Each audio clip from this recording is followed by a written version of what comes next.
चलिया लाला चलिया गरम गरम जी ताज़ा चलिया गर्मा गर्म। अस्सलाम वालेकुम। ये देखें जी, हमारे तुर्की में ऐसे छलियाँ पकाई जाती हैं। अगर किसी के पास और कोई चूल्हा ना हो तो ये बिजली वाला चूल्हा इस पर पका ले। देखो कि हाँ दे। यस यस मैडम चलिया ताज़ा।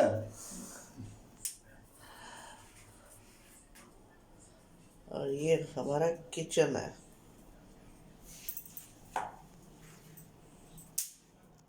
माशाल्लाह माशाल्लाह।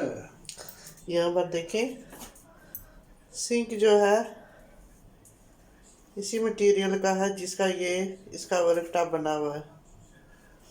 मैंने पहली बार देखा, माशाल्लाह से रियली नाइस। किसी करीला बताई ला को था। वो तो they must do it in England.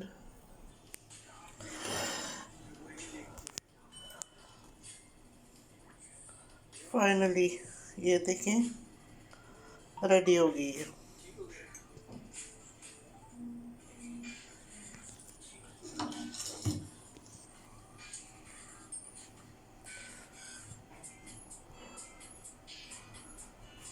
और